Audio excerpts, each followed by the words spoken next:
welcome to the Jerusalem Connection Red Alert Report. I'm your host, Amy Zewe. Today we have joining us Justin Kron with the Kesher Project. You may remember him from last spring. We had him on before.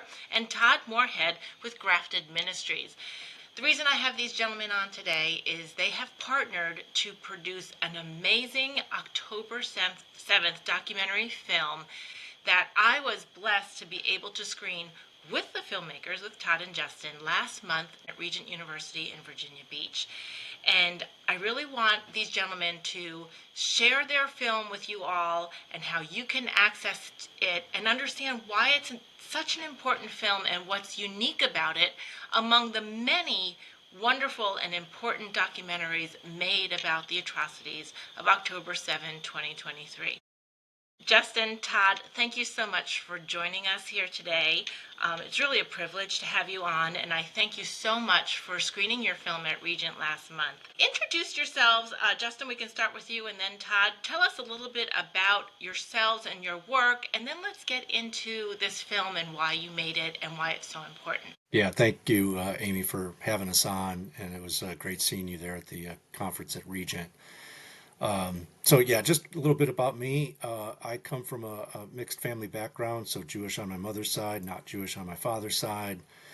So I kind of grew up with a foot in both worlds, one in the Jewish world, the other in the Christian world. Ended up becoming a follower of Jesus when I was 7 years old, and ended up in the evangelical stream of the Protestant church. And because of my connection to my Jewish family and heritage, I eventually, just grew to really appreciate the Jewishness of the Christian faith. Israel. I went to Israel with my mother when I was in my 20s on a tour. My eyes were just blown, wide open to just better understanding the scriptures in its Jewish context. That eventually led me to starting a program to bring young adults, age 18 to 35-ish.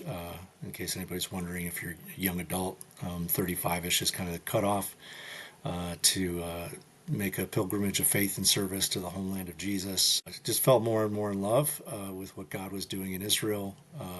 During that season, I met Todd Morehead here, and he had produced a film called Promised Land, Israel Through the Eyes of Surfers, which just beautifully tells the story of Israel and his friendship with a Israeli surfboard shaper, and maybe you can mention a little bit more about it. But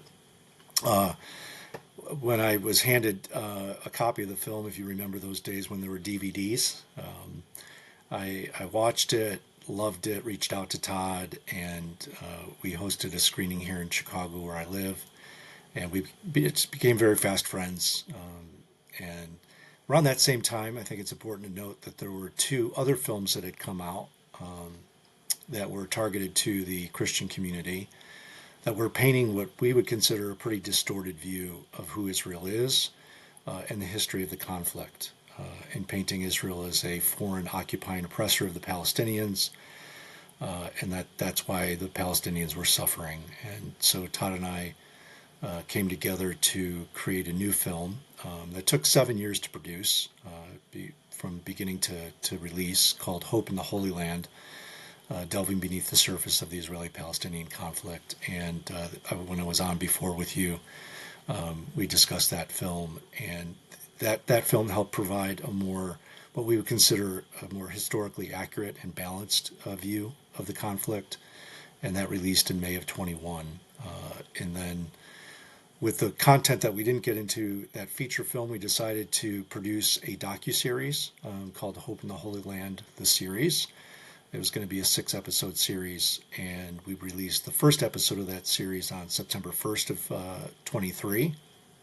As you and I'm sure all of your listeners know, 37 days later was October 7.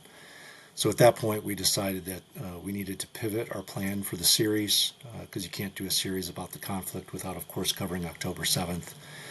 And so that eventually led to us going back to Israel in May of 24 and capturing the content we needed for the October 7th film. So Todd, tell us about your journey, how you got involved in this work, in this search to uncover truth about Israel and share it with the community?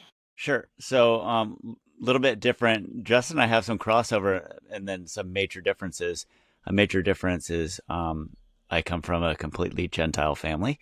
By the time I was born, my parents were new believers, and I remember from a very young age, I was about 4 years old when I prayed with my mom to, ask Jesus into my heart, and I knew I needed forgiveness at some point as a 4 year old. I mean, this has developed over time of how badly I needed his forgiveness and still do. But at 4 years old, I gave my heart to Jesus. And really, it seems with that decision followed a love for the Jewish people and the land of Israel. And if you fast forward, I thought it was totally normal for every Christian to be fascinated with Israel and with Jewish people. And it wasn't until later that I realized that it was quite unique. I believe that this was a God-given thing. My parents did not instill it. It's not that they were against it or for it; they just didn't instill it. And similar to Justin, I went to Israel with my dad on my first trip when I was 18, and it just set my heart on fire for those things. It was like putting gas on the fire. I came home, started learning the Bible from a Jewish perspective at a Messianic Bible study, and the scriptures just became really alive to me. I was just falling in love with the Jewish context of the scriptures and learning. It was bringing out so much more of my faith. Justin's kind of, for this podcast, he's told you the rest of how we became friends and all that. But that's a little bit of my background. And then I run Grafted Ministries, which is all about awakening Christians and loving Jewish people. And I do that through Israel trips, through films with Justin, and also through education. Well, that's wonderful. So let me see if I'm hearing what you're saying, both of you. So you partnered on like-minded collaborations to inform people, create films to inform Christians and the community in general about conflict in the Middle East, as well as the Jewish roots of the Christian faith. And in so doing, you discovered the need to analyze properly and expose the real situation in Israel, Hope in the Holy Land series, that you started to roll out right before October 7th happened. And then October 7th happened. And we all watched in just horror. And you probably would agree, but correct me if you're wrong. We watched, but we weren't surprised that 24 to 48 hours worth of sympathy that the world seemed to give Israel quickly flipped on its head. And I mean, the anti-Israel protests started in England and other places before Israel even finished counting their dead or went anywhere near Gaza in a response. So you watch for about, I guess it would have been about 6, 7, 8 months. You're watching everything unfold. You're analyzing it. You're processing it. And then you decide to figure out how to take what you've already discovered and filmed and researched and add in this new history, right? This more recent history that just amplifies probably everything you were studying beforehand. So a lot of sinister voices, let's say, will say that October 7th didn't happen in a vacuum. Now, we know that's true, but that term is used to sort of put Israel on the blame the victim sense of they were somehow they deserved it, or these horrible actions were justified against the civilians and even the small amount of military personnel that were hit on the 7th. So explain to our audience what the motivation was to make this film and that particular angle you all took, which is what I want everybody to understand, what makes this documentary a little bit different than others, which they're all wonderful and important to view, and they need to be archived. This history needs to be known. But you explain that not a vacuum of October 7th, but you explain it in a reality that is sort of the antithesis of what the rest of the world or the media universities and TikTok and Instagram are teaching, or we're trying to teach the people. So explain to us how you came about that angle and that decision making as you were motivated to make this film.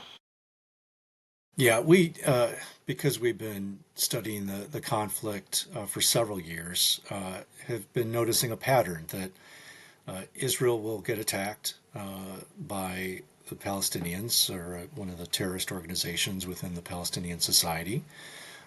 Israel will then respond, and then Israel's blamed for whatever the unfolding conflict that happens afterwards, the deaths of Palestinians, and it's usually justified as just resistance, that the Palestinians were doing what any group would do who's been oppressed for X number of years by a foreign occupying oppressor.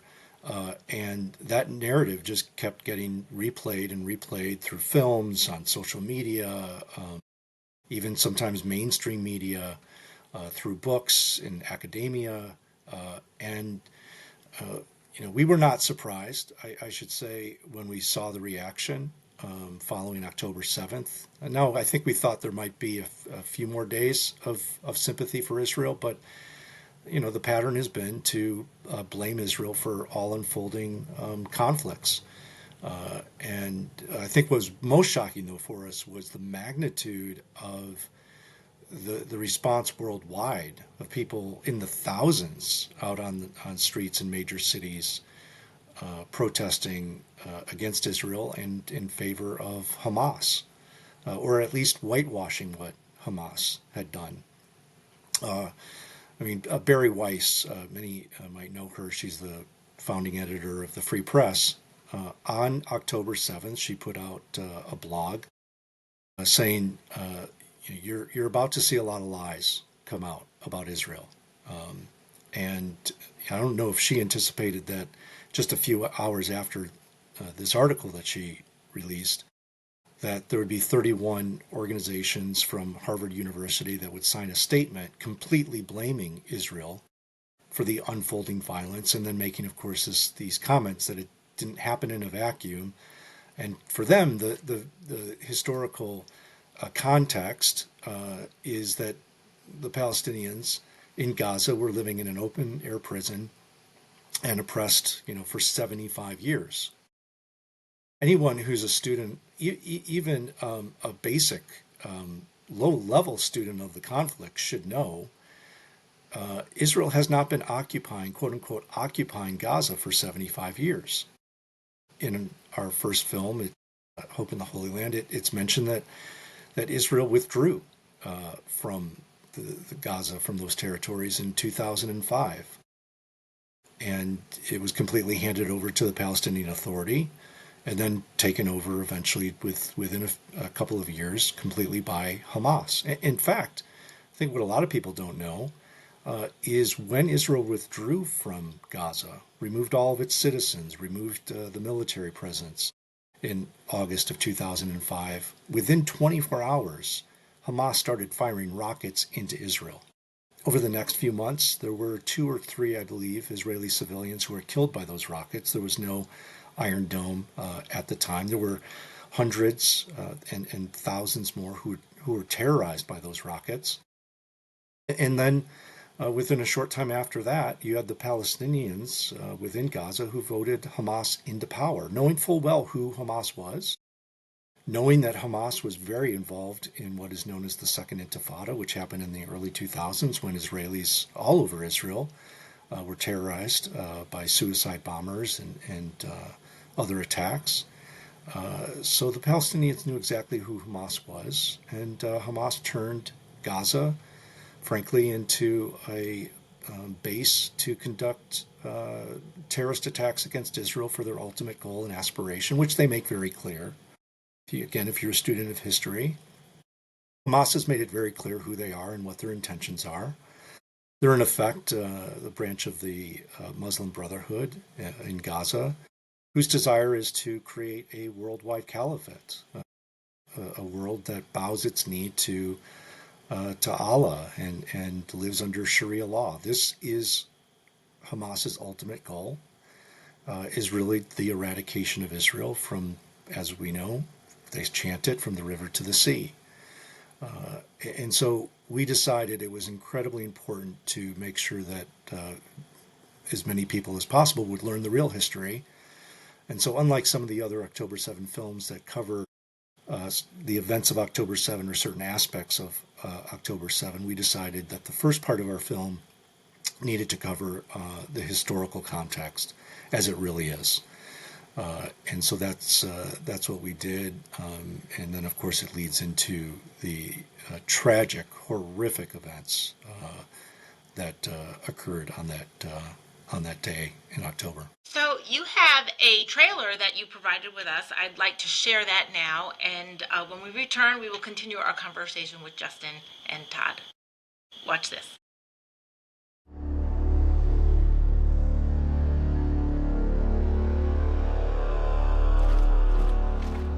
Hamas, it's an Islamist jihadist movement that is not a national movement for the liberation of Palestine, but actually a religious movement that is seeking to establish an Islamic state in the Middle East and in the entire world. We see messages calling for holy war against Israel.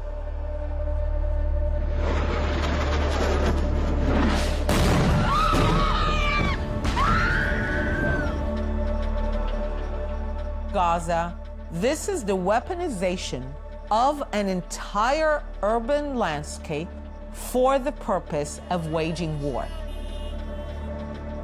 That's the Gaza border. Most of the Hamas come here. And those Hamas operatives are trying to break through that fence and get to the kibbutzim and kill people. This border is not going to be penetrated.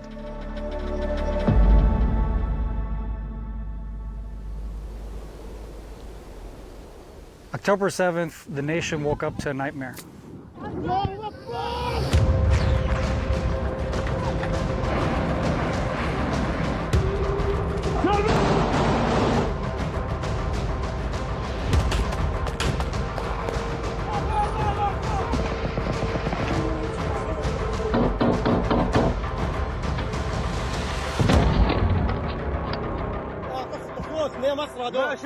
Exactly what Israel had promised Israelis would never happen to them, happened to them.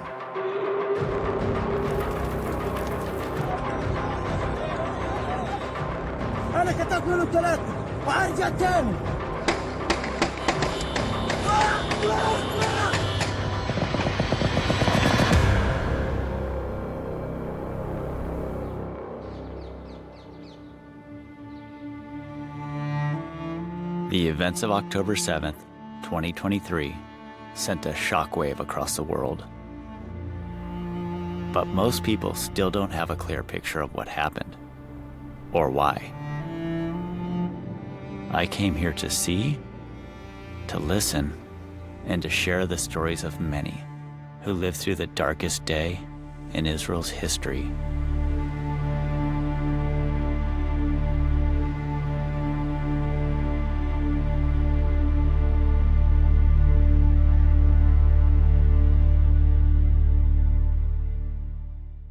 Everybody, if you want to screen this film or view this film, it is available at the October7film.com, October7film.com. You can get all the information about the streaming services, and you can also contact the filmmakers about screening it at your church or school or within your community. Todd, you acted as sort of the narrator or the host of this film, bringing us on this journey through the history. And you did it with a very, I'd say, personable and unique way of connecting with whoever it is you might have been interviewing or getting their expertise from. And you have clips of these conversations from before the 7th, and then how those thoughts are either come to fruition or were the antithesis of what happened. Tell us a little bit about how your experience going through that, where you were in this learning curve that was already ongoing when you were working on Hope in the Holy Land, and then how you applied it to the film that you ended up producing as the October 7 film. Well, I would say, yeah, so I came to it as somebody who had been saturated in the Israeli-Palestinian conflict for a long time, had made two films, one in particular, The Hope in the Holy Land, really was a deep dive. So I was well informed about Hamas, kind of the stuff Justin's been talking about. We've known this stuff for a really long time. So it was more of for me, when I was doing the interviews, it was the only thing how I can give somebody an idea of what it felt like being at Rayim, which is the site of the Nova Music Festival, where so many were butchered and slaughtered um, and just brutally murdered. It was like being at a Holocaust exhibit or a museum, if you will.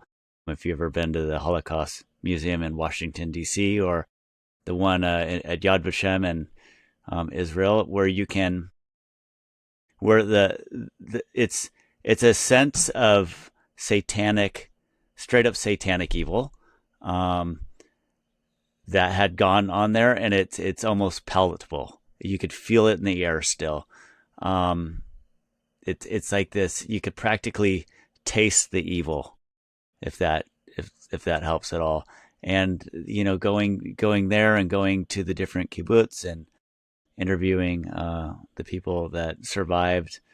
It was a very difficult film to make, obviously, because it's the darkest day of Israel's history since the Holocaust, certainly since the founding. So, yeah, it was difficult, but I had the opportunity to meet some amazing people and to hear their stories, and to be a part of it. Ladies and gentlemen, we are here with Todd Morehead and Justin Kron, co-producers of the October 7 documentary called October 7. To ask both of you gentlemen, as Christians, as committed Christians, and a lover of Israel and the Jewish people for more than just the last 2.5 years, and your journey to know Jesus Christ better, and your desire to connect Christians to the land, this film, born out of those motivations, to me seems to be something that all communities can benefit from and learn from. Like, you don't have to be a Christian to find the importance and value of this film. What, Justin, let's start with you. What can you tell the greater community of why it's important that this film be viewed in, let's say, maybe mature high school classes or college classes, film groups, just not including the Christian community, but also beyond it? Why is it important? Yeah, I will start off by saying, I think if you're a Christian, we've been commanded to mourn with those who mourn, to weep with those who weep. So this is really first and foremost, it's my desire for myself and for other followers of Jesus that they would do just that, that they would enter into this space, just deep tragedy and trauma for the people of Israel, and to do the best that they possibly can to sympathize with what happened. And then beyond that, I think it's important that people understand what Israel has been up against, that there is still evil in this world, and in this particular case represented by Islamic jihadist forces that seek to destroy Israel, and not just the state of Israel, but frankly the people of Israel, the Jewish people worldwide. It's no different than the Nazi ideology. It might have different faces and a different package, but at the end of it, it's about the eradication of the Jewish people, and a complete distortion of who the Jewish people are, and misrepresenting who they are. That is antithetical to what the Bible teaches, and so at its core, I think it's a deeply spiritual issue. I think followers of Jesus need to understand that. If you believe that the nation of Israel was brought back onto the map because of God, which Todd and I both firmly believe that is the case, then it should be no surprise that whatever God is for, that the enemy is going to rage against it and do everything he can to destroy what God's plan is. And so I think people need to learn what is happening there on the spiritual level and how that unfolds on a geopolitical level.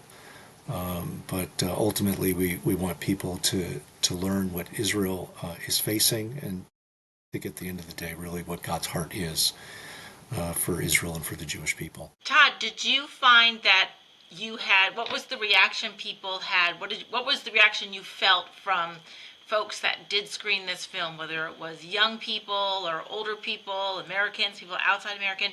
Did you feel like you were getting any pushback, or was it well accepted? And were people responding to that concrete set of both biblical and theological foundations that you share in the film, but the actual historical events, over the last several decades that you document and explain in detail?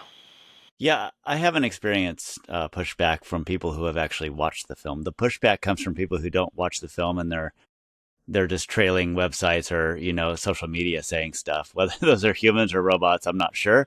But the people who have watched the film have overwhelmingly been affected in a good way by its message.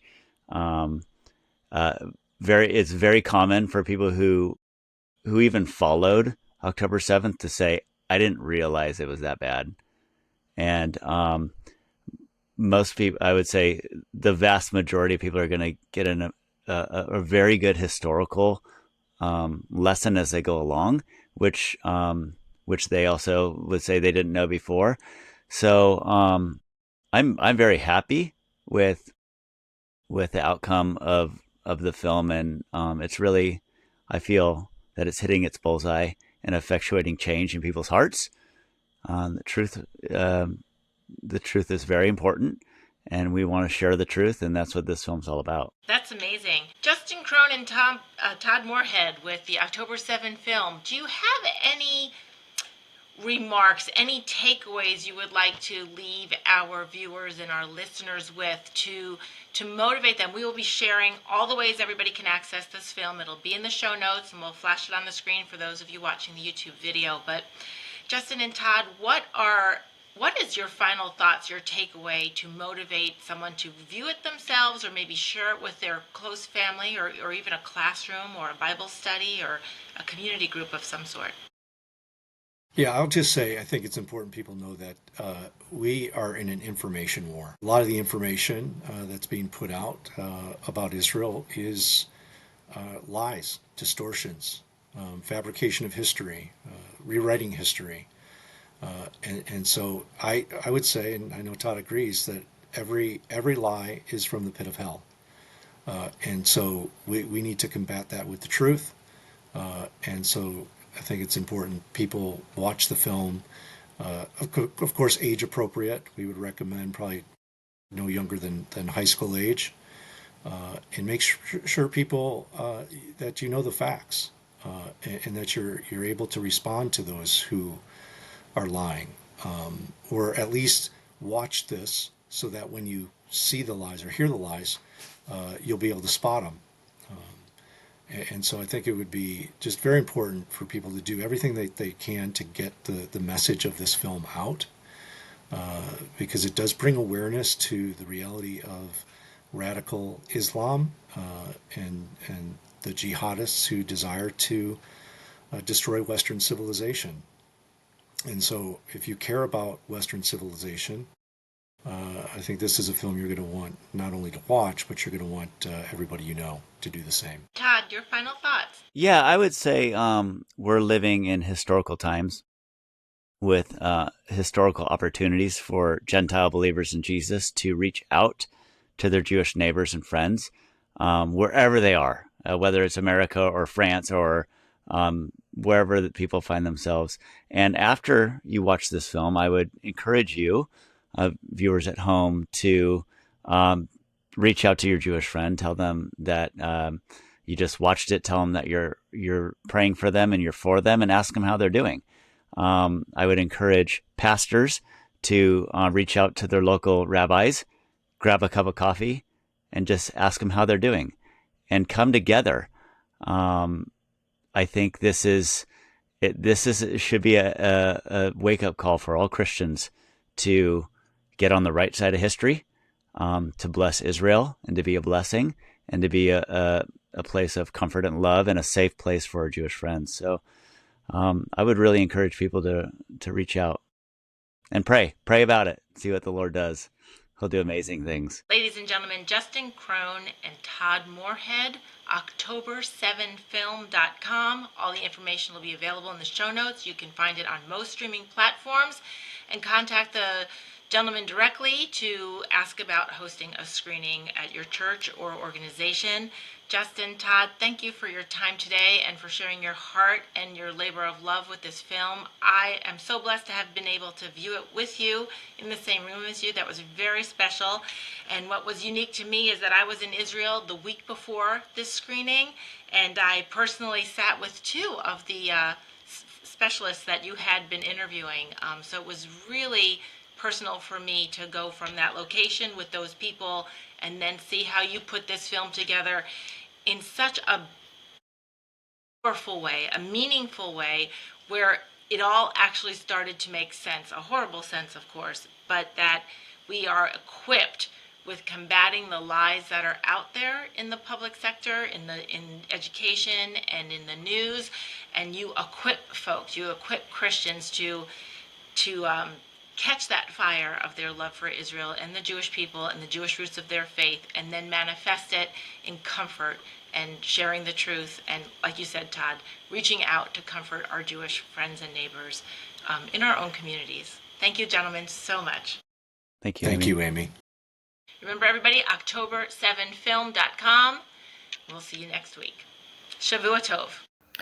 If you enjoy these conversations, please visit us at www.thejerusalemconnection.us. Find all our podcasts on YouTube or wherever you listen to your favorite podcast program. Follow us on social media, subscribe, like, and share our content to reach the broadest audience.